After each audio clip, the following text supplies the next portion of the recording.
comes a moment in every human life when the desire to create something extraordinary becomes stronger than the fear of consequences. Tonight, I want to take you into the world of a man who dared to dream beyond the limits of nature.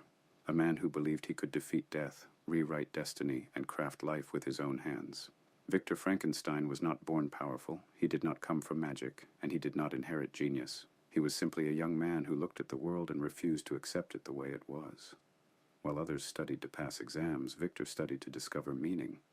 While others feared the unknown, Victor ran toward it with an obsession that consumed every part of his being. His journey didn't start in a lab filled with electricity. It started in silence, in childhood, when he watched life slip away from someone he loved and asked the question most people ignore: why does it have to be this way? That question became the spark that lit the fire inside him, a fire so bright that it could either change the world or destroy him. As Victor grew, that fire only intensified. He saw death not as an end, but as a puzzle waiting to be solved. Every book he read, every experiment he watched, every moment he spent alone pushed him further away from ordinary dreams and closer to a dangerous belief that he could outsmart nature itself. And when he finally entered the university, he felt like he had stepped into his destiny. Surrounded by knowledge, chemicals, theories, and failures of the scientists before him, Victor made a silent promise to himself. He would go where no human mind had dared to go. He would bring life to the lifeless.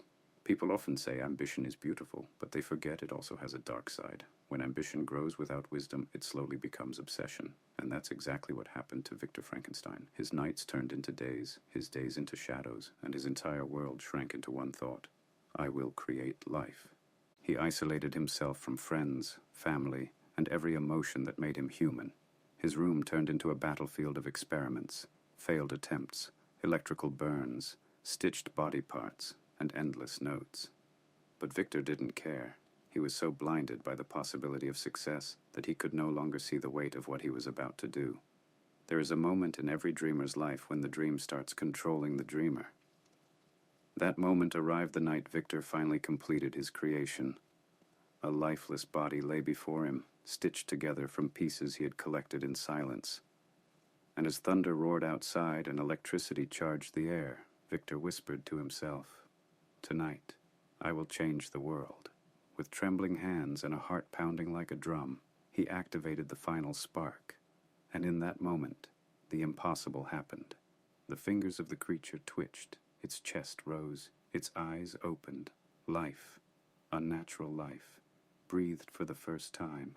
But instead of triumph, Victor felt terror. Instead of pride, he felt regret. He looked at the creature he had created. Not a miracle, not a masterpiece, but something lost, confused, and painfully alive. The very life he had fought to create now stared at him with the innocence of a child and the appearance of a nightmare. Victor had wanted to play God, but he forgot the responsibility that comes with creation, and so, before the creature could even speak, before it could even understand the world around it, Victor abandoned it. He ran from the very thing he had built with his own hands, and that single decision, that moment of fear, became the tragedy that shaped their lives forever.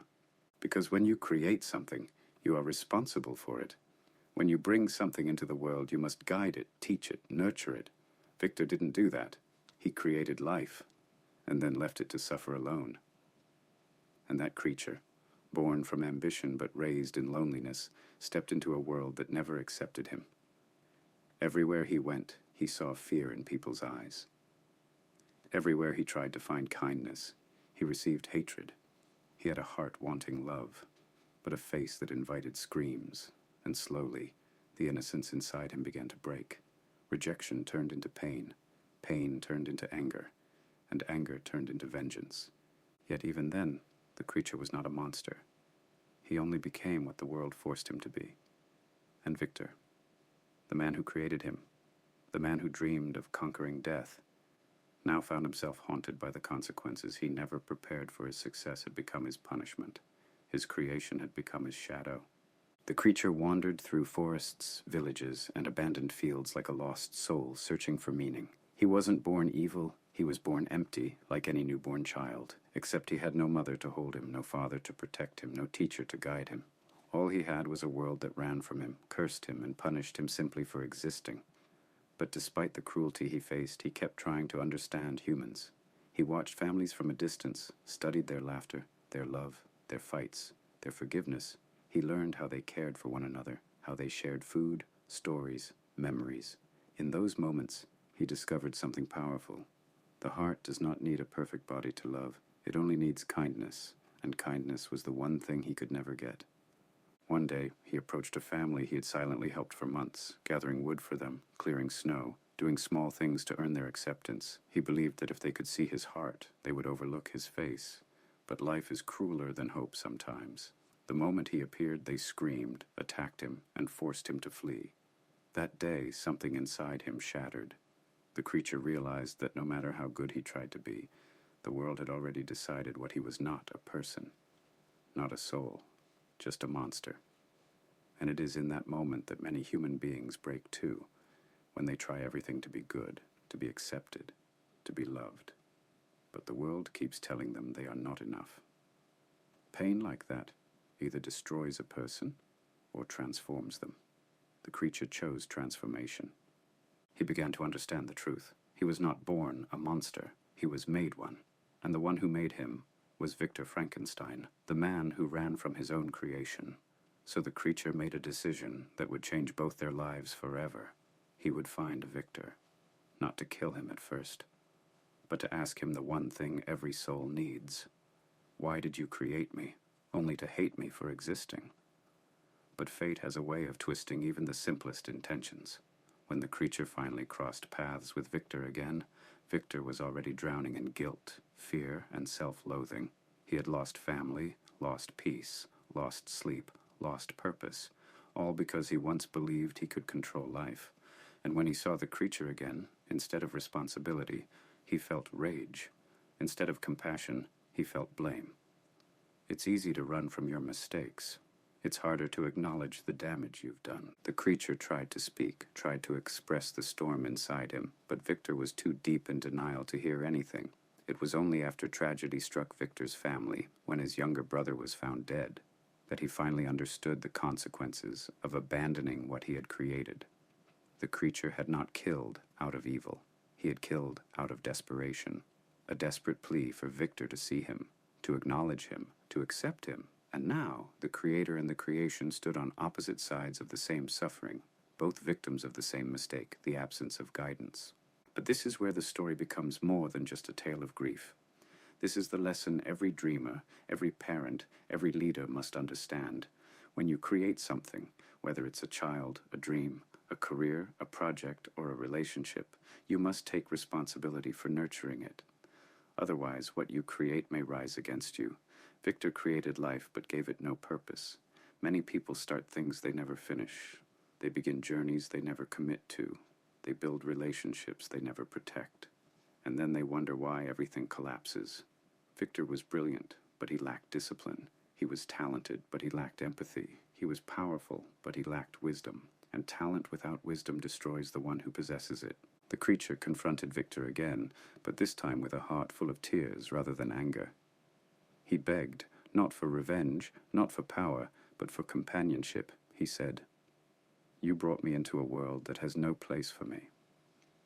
Give me someone who can understand my loneliness." His request wasn't monstrous. It was deeply human. Even the so-called monster simply wanted love. And that is the ultimate proof that humanity is not defined by appearance, but by the emotions that burn within us. Victor hesitated, torn between responsibility and fear. He agreed to create a companion for the creature, but his fear of repeating his mistake overwhelmed him. At the last moment, just before bringing the second creation to life, he destroyed it, the only chance the creature had for companionship. And in that moment, the creature broke completely. His hope died, his patience died, his innocence died. All that remained was a burning desire for justice, and justice, when mixed with heartbreak, becomes vengeance. The creature walked away from Victor that night with a silence more terrifying than any scream. It was the silence of a heart that had stopped believing in mercy, a silence that grows inside a person when they realize the world will never see their pain the way they feel it. He had asked for kindness and received cruelty. He had asked for companionship and received rejection. And now he understood that his suffering would never end unless Victor felt the weight of the loneliness he had been forced to carry from the moment he opened his eyes. Revenge is never born from hatred alone. Revenge is born from wounds that were never allowed to heal. and with every step the creature took, he carried a wound that stretched across his entire life. Victor, on the other hand, could no longer run from the truth. He had created something he did not understand, abandoned something that depended on him, and now that creation was shaping his destiny. He lost sleep, he lost confidence, he lost any sense of who he used to be. The brilliant young scientist who once believed he would conquer death now felt like he was living among the dead, and every time he closed his eyes, he saw the creature's face, full of sorrow, full of yearning, full of the humanity Victor himself had forgotten. Sometimes the thing we fear the most is not the enemy standing before us. It is the reflection of our own choices staring back at us. The creature did not strike immediately. He was not a mindless killer. He waited, watched, and chose moments that would break Victor the same way he had been broken. When Victor tried to rebuild his life, the creature destroyed it. When Victor tried to love, the creature took that love away. When Victor tried to escape the past followed him like a shadow that refused to fade. This was not simply revenge. It was a desperate attempt to force Victor to feel what the creature felt every single day: abandonment, loneliness, and pain. Sometimes people do not want to hurt you. They simply want you to understand their hurt. But even in these dark moments, the story teaches us something profound. When you run from your responsibilities will eventually chase you. Victor thought he could outrun his creation. But what we create, our decisions, our mistakes, our actions, always come back home. You cannot avoid the consequences of the seeds you plant. You cannot escape the echo of the choices you make. And Victor learned this too late. The final blow came on the night Victor's wedding should have been the happiest moment of his life. He had finally found love again, finally found a reason to live again, finally believed he could escape the nightmare he had created. But the creature appeared like a shadow of fate and fulfilled the promise he had once whispered: "I will be with you on your wedding night." And he kept that promise in the cruelest way. Victor's bride, innocent, hopeful, and unaware of the storm Victor carried inside him, became another casualty of a war she never chose to be part of. In that moment, Victor's world completely collapsed. There was nothing left to lose, nothing left to protect, nothing left to live for except one thing: vengeance. But Victor's vengeance was not like the creature's. Victor's vengeance was hollow, fueled not by purpose but by desperation. He chased the creature across mountains, forests, ice, and storms, but every step he took felt like he was running toward his own ruin. He had become the very thing he once feared, a man consumed by obsession again. First he chased the dream of creating life. Now he chased the shadow of destroying it. His ambition had taken one form in the beginning, and now it had taken another. But both forms led to the same place: misery. And yet, within this tragedy lies a truth that resonates with every human soul. The moment you stop being honest with yourself, you start drifting into darkness.